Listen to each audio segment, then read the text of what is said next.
दोस्तों आप सभी का स्वागत देवेंद्र क्लासेस यूट्यूब चैनल में। उम्मीद है कि आप स्वस्थ और मस्त होकर के पूरे उत्साह के एनर्जी के साथ पढ़ाई कर रहे होंगे। इसी तरीके से मेहनत करते रहिए और जुड़े रहिए देवेंद्र क्लासेस यूट्यूब चैनल के साथ, और क्लास को लाइक करना ना भूलें। काफ़ी मोस्ट इंपोर्टेंट क्लास है और मोस्ट इंपोर्टेंट क्लास में चर्चा करेंगे आज बायोलॉजी के, और बायोलॉजी की सीरीज चल रही है ये लगातार, और पूरी प्रीवियस क्वेश्चन जितने भी आए ईयर अलग अलग एग्जाम्स में प्रीवियस क्वेश्चंस, उन सभी का निचोड़ है ये पूरा इन क्लासों में, और आपको सारी क्लासेस में मिलेगा। इसमें मैं पूरी घटना चक्र एसएससी के जितने भी क्वेश्चन आ रखे हैं या जितने भी स्टेट में आ रखे हैं पीसीएस इस तरह के सभी प्रश्नों को आपको इस क्लास में मैं इस सीरीज में कवर कराऊंगा। ठीक है, तो अंत तक बने रहें वीडियो में। काफी मोस्ट इंपोर्टेंट क्वेश्चन है, एक एक क्वेश्चन नोट करते चलें, यदि कोई समझ में ना आए तो कमेंट करके पूछिएगा। ठीक है जी, तो चर्चा करते हैं जीव विज्ञान के टॉप 50 क्वेश्चन पर। तो देखिए ये कुछ मैंने अध्ययन लिखे हैं। सबसे पहले क्या लिखे हैं? अध्ययन, क्योंकि साइंस में, बायोलॉजी में या वनस्पति विज्ञान में या जंतु विज्ञान में अलग अलग शाखाओं से जुड़े हुए अध्ययन किए जाते हैं ना, चाहे तो जंतुओं से, जीवों से या किसी पालन से संबंधित हो, तो अध्ययन कई बार एग्जाम्स में आते हैं, पढ़ाई जिसे हम कहते हैं, है ना। तो देखिए पक्षियों का अध्ययन लिखा है, ये कई बार क्वेश्चन आता है, पक्षियों का अध्ययन किसे कहा जाता है, या जो पक्षियों का अध्ययन करते हैं उस शाखा को क्या बोलते हैं, उस ब्रांच को क्या बोलते हैं ना, जिसमें पक्षियों का अध्ययन किया जाता है। ये प्रश्न कई बार आ चुके हैं, तो वो रिपीटेड क्वेश्चन है, मोस्ट इंपोर्टेंट। इनको आप लिखते चलें, छापते चलें, क्वेश्चन बाहर नहीं आएगा। तो पक्षियों के अध्ययन को क्या बोलते हैं? अनएर्थोलॉजी कहा जाता है। जो लोग पक्षियों के बारे में स्टडी करते होंगे या पढ़ाई करते हैं या पक्षियों का अध्ययन करते हैं, उस अध्ययन को, उस स्टडी को क्या बोलते हैं? अनएर्थोलॉजी कहा जाता है, पक्षियों के अध्ययन को। दूसरा है पर्यावरण। पर्यावरण तो कॉमन है, आप जानते हैं। पर्यावरण के अध्ययन को क्या बोलते हैं? इकोलॉजी। पर्यावरण के अध्ययन को, जो शब्द आपको लिखा मिलेगा, स्टडी को क्या बोलते हैं? इकोलॉजी कहते हैं। ठीक है। फूलों के अध्ययन को क्या कहा जाता है? एंथ्रोलॉजी कहा जाता है। पुष्पों का अध्ययन या फूलों का अध्ययन आ जाए आपके लिए, या तो पुष्प लिखाएगा या क्या लिखाएगा? फूल लिखाएगा। तो फूलों के या पुष्पों के अध्ययन को क्या कहते हैं साइंस में? एंथ्रोलॉजी कहा जाता है। घास के अध्ययन को कहा जाता है एग्रोस्टोलॉजी। सभी में आप एक नाम कॉमन देख रहे होंगे, यहां से ये पता चलेगा आपको। अभी नीचे और एक और मैं बता देता हूं, कीटों का। जो कीट होते हैं छोटे मोटे, कीटों के अध्ययन को क्या कहा जाता है? एंटमोलॉजी। तो पीछे आप एक कॉमन नाम देख रहे होंगे, इनको याद करने में, है ना, सिर्फ आगे का नाम आपको याद रखना है, पीछे तो लॉजी शब्द है इसमें। लॉजी का मतलब ही अध्ययन करना होता है, लॉजी का मतलब अध्ययन। देखो अनएर्थोलॉजी में लॉजी शब्द है, इको का मतलब पर्यावरण, और लॉजी का मतलब अध्ययन करना, मतलब पर्यावरण का अध्ययन करना।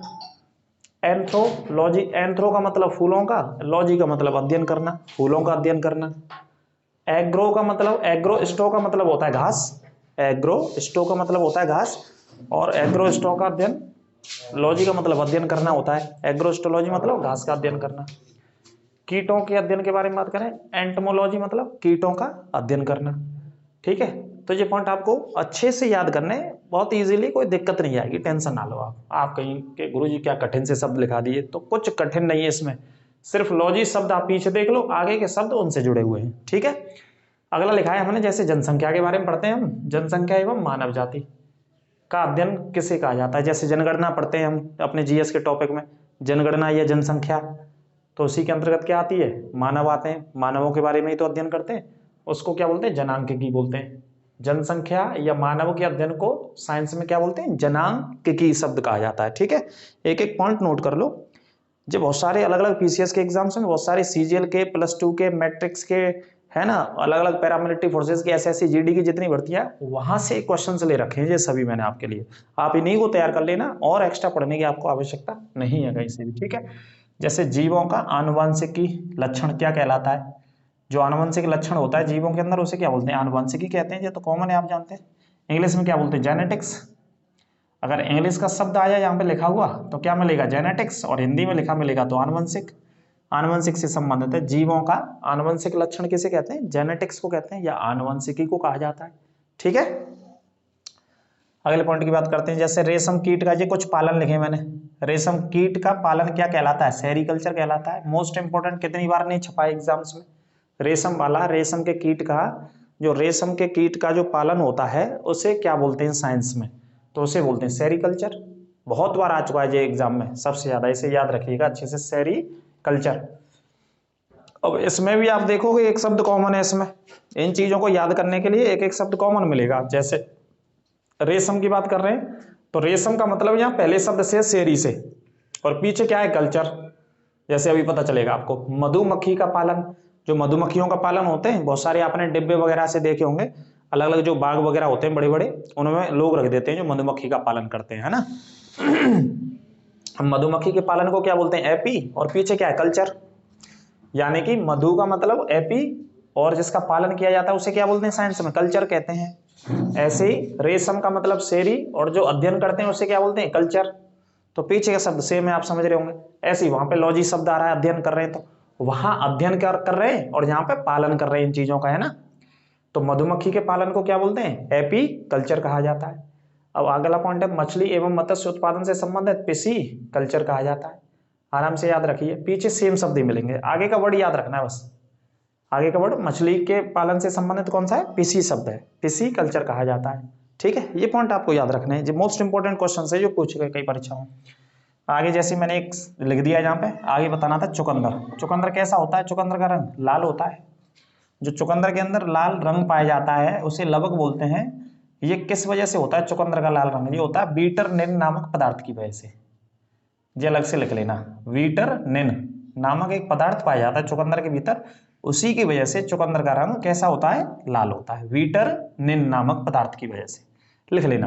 दुनिया में चुकंदर सबसे ज्यादा रूस में उत्पादन होता है, यूक्रेन भी चुकंदर की खेती करता है, और बात करें तो यूक्रेन में चुकंदर से चीनी भी बनाई जाती है, जो लड़ाई चल रही है रसिया और यूक्रेन में पिछले 15, 16, 17 महीनों से। ठीक है, तो विश्व में रसिया भी करता है, यूक्रेन भी करता है, और चीनी भी बनाते हैं वहां पे। तो चुकंदर में जो लाल रंग होता है वो किसकी वजह से, बीटरनिन नामक पदार्थ की वजह से, ये नोट कर लेना। अगला, नैतिक आचार या कर्तव्य का पालन, जैसे कहते नहीं है, हम क्लास 5 में आपने पढ़ी होगी या हम भी पढ़ के रहे हैं, एक किताब होती थी पीले कलर की, लेकिन अब तो कोई पीला, येलो, लाल, रेड की पता नहीं मुझे कौन से कलर है, क्लास 5 की मैं अपनी बात बता रहा हूँ। तो एक किताब नैतिक शिक्षा की हुआ करती थी, उसमें नैतिक शिक्षा के बारे में टीचर्स लोग हमें बताते थे उस किताब के माध्यम से कि नैतिक कार्य आपको कैसे करने हैं अपनी दिनचर्या में, सुबह से लेके शाम तक।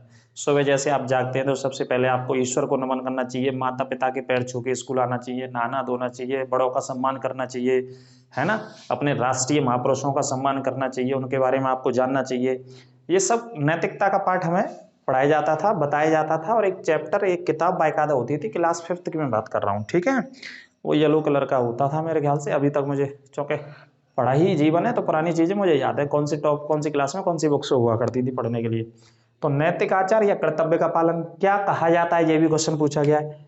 तो इसे बोलते हैं एथिक्स। क्या बोलते हैं इसके लिए, एथिक्स, इंग्लिश का शब्द है।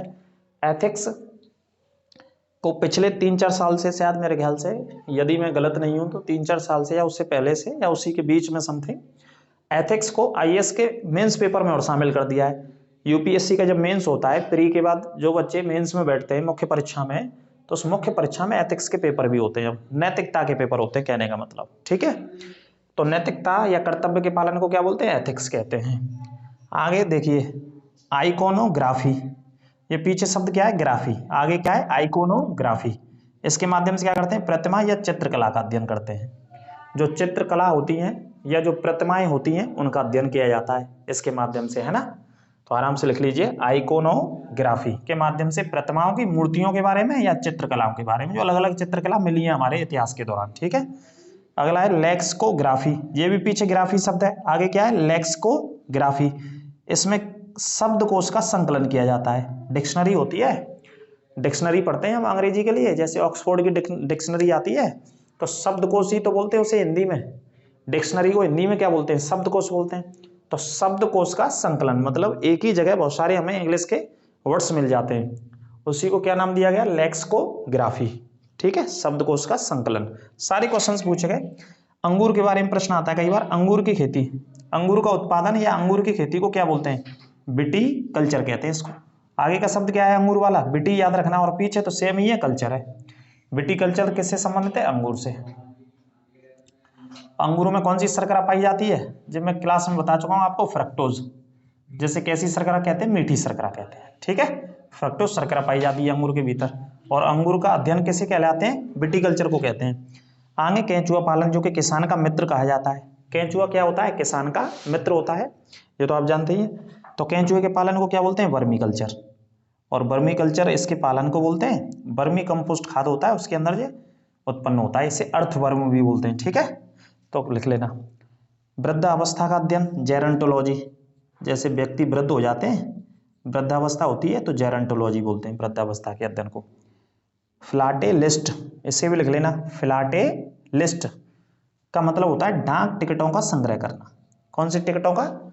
डाक टिकटों का संग्रह करना। अब डाक टिकटों का संग्रह कहाँ होता है? पोस्ट ऑफिस में होता है भाई साहब, डाक खाने में होता है या डाकघर में होता है डाक टिकटों का संग्रह। तो डाक टिकटों का जो संग्रह जो लोग करते हैं पोस्टमैन से संबंधित या जो भी लोग, तो उसे क्या बोलते हैं? फिलाटेलिस्ट कहा जाता है। ये सारे क्वेश्चंस पूछेंगे जो मैं एक एक छांट के बता रहा हूँ। अगला पॉइंट है हाइड्रोफोनिक्स। साइंस में इस्तेमाल करते हैं इसका हाइड्रोफोनिक्स। हाइड्रोफोनिक्स ऐसे पौधों को कहते हैं जो जल में उगाए जाते हैं। कहाँ उगाए जाते हैं? जल में उगाए जाते हैं, सिर्फ और सिर्फ पानी के अंदर से होते हैं जी। इनको जमीन की आवश्यकता नहीं होती है, जमीन में नहीं उगाए जाते हैं, जो मिट्टी में नहीं उगाए जाते, पानी के भीतर ही उगते हैं ये पौधे। और ऐसे पौधों को क्या बोलते हैं हम लोग? हाइड्रोफोनिक्स कहा जाता है। ठीक है, नोट करें, हाइड्रोफोनिक्स लिख लेना, जल में उगाए जाने वाले पौधे। आगे अगला पॉइंट है पृथ्वी पर सबसे पुराना जीव कौन सा था? तो नील हरित शैवाल। इस पॉइंट को लिख लेना, मोस्ट इंपॉर्टेंट है, कई बार ये पूछा है तो थोड़ा सा मैंने डिटेल में लिखा है आपके लिए। पृथ्वी पर सबसे पुराना जीव जो पाया गया उसका नाम क्या? नील हरित शैवाल। ठीक है, अब आगे लिखो, ये ऐसे प्रथम जीव है, कैसा प्रथम जीव है? नील हरित शैवाल ऐसे प्रथम जीव हैं जिन्होंने सूर्य के प्रकाश और जल के प्रयोग से भोजन का निर्माण किया था। सूर्य के प्रकाश से और जल से काय का निर्माण किया? भोजन का निर्माण किया अपना। कौन से जीवों ने? नील हरित शैवाल नामक जीव। ये क्या होता है? एक बैक्टीरिया होता है जो कि पानी के समुद्र के अंदर पाया गया है। इसके बारे में ये अध्ययन है कि पृथ्वी पर सबसे पुराना जीव जो पाया गया वो नील हरित शैवाल को पढ़ते हैं। ठीक है, जो कि पानी के अंदर पाया गया। इन्होंने सूर्य के प्रकाश और जल के माध्यम से अपने भोजन का निर्माण किया। इस प्रक्रिया को होने की वजह से ऑक्सीजन गैस वायुमंडल में फैलने लगी तथा अन्य जीवों के विकास में सहायक हुई। कौन सी गैस फैलने लगी? ऑक्सीजन गैस फैलने लगी वायुमंडल में। ठीक है, अब प्रश्न आता है कि कौन से ऐसे जीव हैं जो सबसे ज्यादा ऑक्सीजन उत्सर्जन करते हैं, सबसे ज्यादा ऑक्सीजन छोड़ते हैं? तो आंसर नील हरित शैवाल लगाइएगा इस प्रश्न में भी, लिख लेना अलग से। ऐसे कौन से जीव हैं पृथ्वी पर जो सबसे ज्यादा ऑक्सीजन उत्सर्जन करते हैं या ऑक्सीजन छोड़ते हैं? तो उत्तर लिख देना नील हरित शैवाल सबसे ज्यादा ऑक्सीजन छोड़ते हैं। ठीक है, और पृथ्वी का सबसे पुराना जीव भी माना जाता है नील हरित शैवाल को। ये एक बैक्टीरिया के रूप में खोज की गई थी, इसकी जीवाणु के रूप में। ठीक है, और ये वाला जीवाणु धान के पौधों के अंदर भी उर्वरक के रूप में कार्य करता है बहुत बड़े पैमाने पर। जहां जहां धान की खेती होती है तो धान के खेतों के अंदर ये वाला बैक्टीरिया पाया जाता है और ये बैक्टीरिया नाइट्रोजन को नाइट्रेस में फॉर्म में बदलता है और धान के पौधों के लिए वृद्धि करता है। ठीक है, तो धान के पौधों के लिए उर्वरक के रूप में भी काम करता है नील हरित शैवाल। इसे इंग्लिश में साइनोबैक्टीरिया के नाम से भी जाना जाता है। अंग्रेजी में क्या लिखते हैं? साइनोबैक्टीरिया, ब्रैकेट में लिख लीजिएगा साइनोबैक्टीरिया। तो कई प्रश्न है इसमें से। सबसे ज्यादा ऑक्सीजन नील हरित शैवाल, पृथ्वी का सबसे पुराना जीव नील हरित शैवाल। इसने खाना कैसे बनाया? सूर्य के प्रकाश और जल के प्रयोग से खाना बनाने की प्रोसेस का निर्माण किया और उसकी वजह से ऑक्सीजन निकली। ठीक है, तो ऑक्सीजन भी सबसे ज्यादा यहां से निकलती है। अब अगला पॉइंट है आर्कियोप्टेरिक्स। अच्छे से लिखना, आगे है आर्कियोप्टेरिक्स, आराम से लिख लेना। आर्कियोप्टेरिक्स क्या है? आर्कियोप्टेरिक्स एक युग था जिसका नाम था जुरैसिक युग, करोड़ों वर्ष पहले था। ये लिखना, जुरैसिक युग का सबसे पुराना क्या था? ये पक्षी। आर्कियोप्टेरिक्स जुरैसिक युग का सबसे पुराना या सबसे पुरातन पक्षी था। पुरातन का मतलब पुराना या पुरानी का मतलब पुरातन। ठीक है, सबसे पुराना पक्षी था जो के पक्षी और सरीसृप के मध्य की क्या था? कड़ी था। कड़ी का मतलब आर्कियोप्टेरिक्स की जब खोज हुई तो इसमें यह पाया गया कि इसके कुछ जो पार्ट हैं शरीर के वो पक्षी की तरह हैं और कुछ हिस्से कैसे हैं? सरीसृप, जो रैंक करके चलते हैं जमीन पर ऐसे जीव जंतु जो रैंक करके चलते हैं। जैसे सर्प की मैं बात करूं तो सर्प कैसे चलता है? कोई पैर वैर तो होते नहीं है, रैंक के तो चलता है सर्प। या सांप की हम बात कर रहे हैं तो ऐसे जीवों को सरीसृप बोलते हैं। तो कुछ ऐसा हिस्सा था जो पक्षी के रूप में पाया गया और कुछ ऐसा हिस्सा था जो सरीसृप के मध्य से। तो इसी वजह से दोनों को मिलाकर के पढ़ते हैं और जो ऑप्शन में हमेशा पूछ लिया जाता है। आर्कियोप्टेरिक्स जुरैसिक युग का सबसे पुराना पक्षी था वैसे वास्तव में पक्षी, जो कि पक्षी और सरीसृप के मध्य की एक कड़ी था। ठीक है, इस पॉइंट को नोट कर लेना अच्छे से। नहीं पढ़े होंगे तो पढ़ लीजिए और नॉलेज हो जाएगी इन प्रश्नों की जो कि पूछे गए बहुत सारे एग्जाम्स में। ठीक है। अब डायनासोर आपने बचपन से सुन रखा होगा, डायनासोर क्या था? विशालकाय सरीसृप था। डायनासोर विशालकाय सरीसृप था जो कि मेसोजोइक महाकल्प में शामिल था। कौन से कल्प में? मेसोजोइक। ये क्या है? ये इसके एक युग का नाम है, जिस युग में इसके बारे में जानकारी जुटाई वैज्ञानिकों के द्वारा कि डायनासोर पृथ्वी पे कितने करोड़ वर्ष पहले था। डायनासोर पृथ्वी पे कितने करोड़ वर्ष पहले था और कितने करोड़ वर्ष पहले विलुप्त हो गया। डायनासोर को देखा नहीं वैज्ञानिकों ने, ना दुनिया के किसी आदमी ने। डायनासोर के प्रमाण जो अवशेष मिले कहीं ना कहीं, अवशेषों से ही जानकारी जुटाई है डायनासोर की कि भाई हो सकता है कि इतने करोड़ साल पहले पृथ्वी पर रहा होगा डायनासोर। तो डायनासोर क्या था? तो डायनासोर एक सरीसृप था, विशालकाय। विशालकाय सरीसृप था जो कि कौन से युग में था? मेसोजोइक। इसको जरूर लिख लेना। यही साइंस से संबंधित जो वैज्ञानिक होते हैं उन्होंने कैटेगरी को डिवाइड करके इसका युग जो बताया वो कौन सा बताया? मेसोजोइक युग बताया कि इस युग में डायनासोर थे उस समय। संभावना लिखी है, इसमें भी कोई पक्का नहीं लिखा उन्होंने कि पक्का ही था। 4 करोड़ वर्ष पहले, 3.5 करोड़ वर्ष पहले का युग है ये जो मैं बता रहा हूं। इतने करोड़ वर्ष पहले डायनासोर थे पृथ्वी पे और बाद में पृथ्वी से विलुप्त हो गए डायनासोर। ठीक है, तो ये भी प्रश्न पूछा गया। ब्लू व्हेल के बारे में बात करें, इस पे तो हॉलीवुड की बहुत सारी मूवी बन गई है ब्लू व्हेल के ऊपर। तो ब्लू व्हेल का क्वेश्चन कैसे आता है? ब्लू व्हेल पृथ्वी पर पाए जाने वाला सबसे बड़ा क्या है? स्तनपायी है। सबसे बड़ा स्तनपायी। प्रश्न यहीं पे ध्यान देना, बस यहीं से आंसर और यहीं से प्रश्न बनता है जो लास्ट का पॉइंट लिखा है। पृथ्वी पर पाया जाने वाला सबसे बड़ा स्तनपायी है भाई साहब, ब्लू व्हेल। सबसे बड़ा स्तनपायी पृथ्वी पर पाए जाने वाला। इसकी लगभग लंबाई 33 मीटर और वजन इसमें 180 मीट्रिक टन होता है, ऐसा अध्ययन करके बताया है।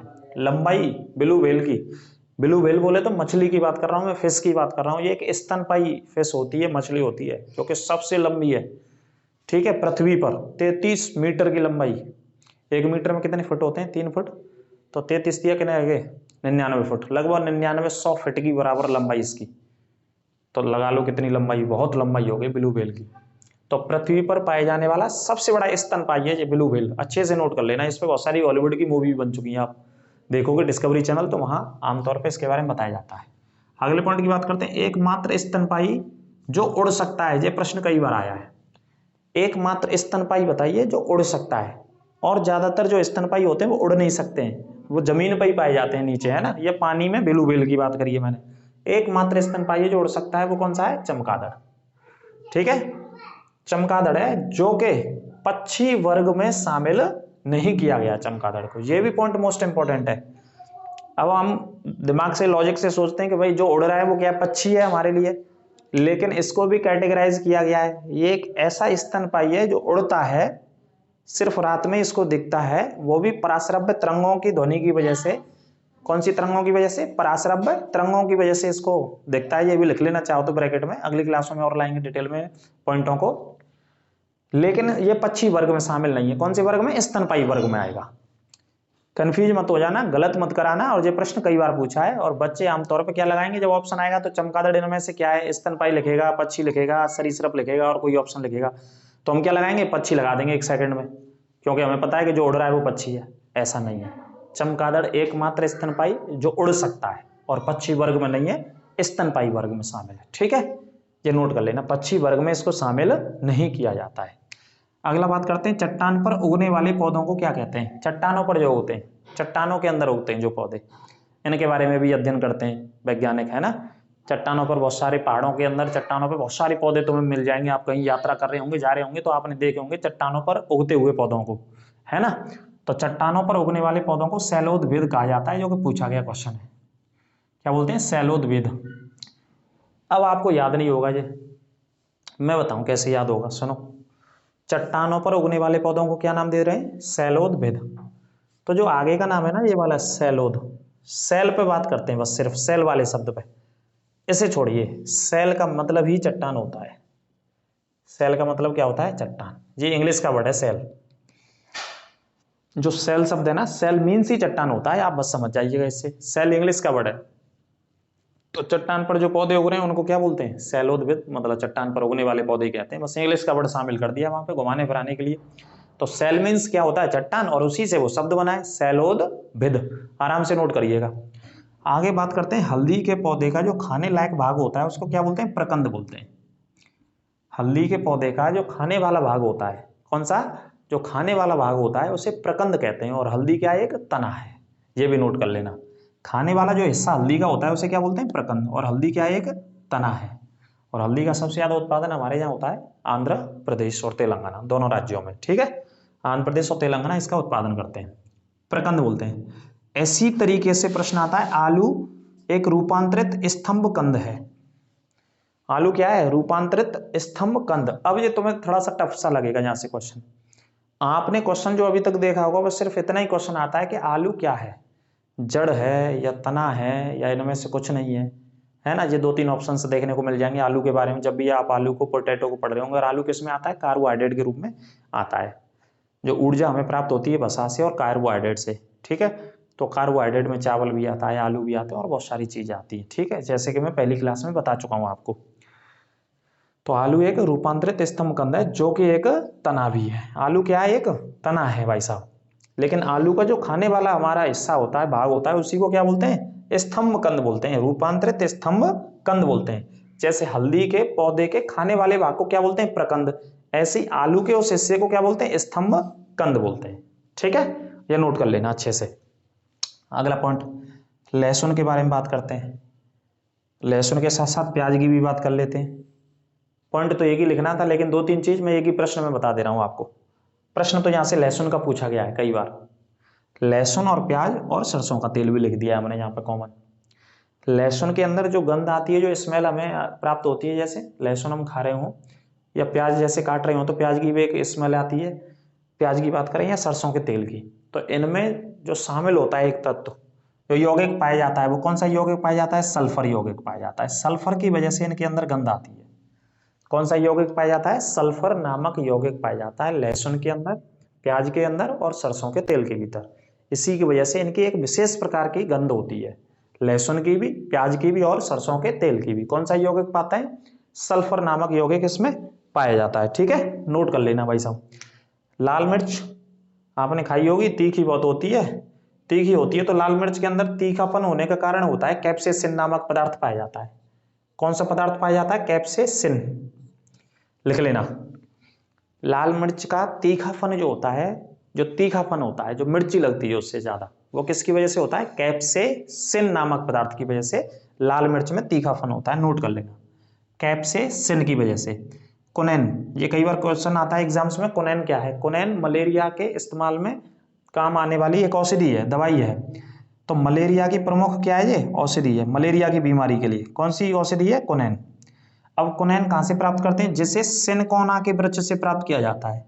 सिनकोना की छाल से प्राप्त किया जाता है। कौन सी छाल से? सिनकोना की छाल से प्राप्त किया जाता है।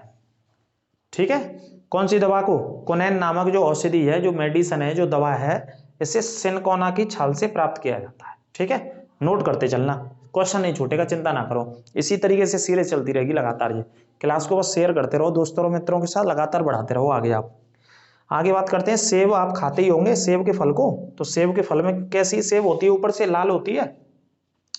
तो सेब का जो लाल होने का कारण होता है, वो एक पदार्थ पाया जाता है, उसे बोलते हैं एंथोसाइनिन। सेब का जो रंग लाल होता है वो किस वजह से होता है? एंथोसाइनिन की वजह से। नोट कर लो आराम से, सेब का लाल रंग किसकी वजह से? एंथोसाइनिन लवक की वजह से। ठीक है, क्या पाया जाता है सेब में? एंथोसाइनिन पाया जाता है। और सेब खाने से हमें क्या मिलता है? कैल्शियम की प्राप्ति होती है सेब खाने से। सेब में विटामिन ए भी होती है। और सेब खाने से जो दिल की धड़कनें होती हैं वो नियंत्रण में रहती हैं, वो बैलेंस में रहती हैं। ठीक है, सेब खाने से कैल्शियम भी प्राप्त होता है, विटामिन ए भी सेब के अंदर होती है और दिल की धड़कनें भी बैलेंस में रहती हैं सेब खाने से। और सेब का जो लाल रंग होता है वो किसकी वजह से? एंथोसाइनिन की वजह से होता है। ये नोट कर लेना। ठीक है, और सेब का सबसे ज्यादा उत्पादन कश्मीर और हिमाचल दोनों राज्य करते हैं। और हिमाचल में उत्पादन का एक क्षेत्र है बहुत बड़ा जिसका नाम है किन्नौर घाटी। किन्नौर घाटी बहुत प्रचलित है, बहुत प्रसिद्ध है सेब के उत्पादन के लिए, एप्पल्स के उत्पादन के लिए। ठीक है, ऐसे ही गाजर के बारे में पढ़ते हैं हम, कैरेट बोलते हैं इंग्लिश में से। तो गाजर में लाल रंग होता है किसकी वजह से? कैरोटीन की वजह से। गाजर का जो लाल रंग होता है, लाल रंग उससे गाजर को जो प्राप्त होता है वो कैरोटीन नामक पदार्थ की वजह से। क्या पाया जाता है गाजर में? कैरोटीन नामक पदार्थ। और वैसे गाजर को इंग्लिश में कैरेट बोलते हैं, उसी शब्द से कैरोटीन बन गया है, ऐसे भी याद रख सकते हैं। ठीक है, कैरोटीन। टमाटर आपने देखा ही होगा कैसा होता है, लाल। तो लाल होने का कारण लाइकोपिन नामक पदार्थ होता है टमाटर में। टमाटर का लाल रंग किस वजह से होता है? लाइकोपिन नामक पदार्थ की वजह से, लाइकोपिन की वजह से। ठीक है। और हल्दी का पीला रंग होता है, क्योंकि हल्दी कैसी होती है? पीली, जेंतोफिल नामक लवक की वजह से। हल्दी में पीलापन जो होता है हल्दी के भीतर, वो किसकी वजह से होता है? जेंतोफिल नामक पदार्थ की वजह से। ठीक है, कौन सा पदार्थ? जेंतोफिल। तो ये आज की क्लास आपको कैसी लगी? कोई दिक्कत लगी हो तो कमेंट करके पूछिएगा, और लगातार शेयर करते रहिए अपने दोस्तों और मित्रों के साथ। लाइक करना भी ना क्लास को भूलें। इसी तरीके से विज्ञान की, साइंस की सीरीज चलती रहेगी। इसकी 15, 20, 25 जितने भी क्लास बनेंगे, सारे क्वेश्चंस मुझे कवर करने हैं। पीसीएस स्तर के, सीजीएल स्तर के, एसएससी स्तर के, पुलिस स्तर के, एसआई स्तर के सभी प्रश्न आपके सामने इन क्लासों के माध्यम से मैं रखूंगा, और इनसे ही बाहर कोई भी प्रश्न आपका नहीं पूछा जाएगा। इसलिए आप इन्हीं क्लासों के अच्छे से नोट्स बना लेना, और जब भी आप एसआई का पेपर देंगे, यूपी पुलिस का पेपर देंगे, या यूपी ट्रिपल एससी का कोई एग्जाम देंगे, या कोई आने वाली भर्ती का आगामी एग्जाम्स देंगे, तो क्वेश्चन बाहर नहीं जाएगा, ये मेरी गारंटी है, अनुभव के साथ मैं आपको बता रहा हूँ। आप इन्हीं क्लासों के नोट्स बनाते चलिए। ठीक है, क्लास कैसी लगी कमेंट करके अवश्य बताएं। सभी को राधे राधे। सभी पर ठाकुर जी राधा रानी की जय, माता रानी कृपा बनी रहे। नमस्कार।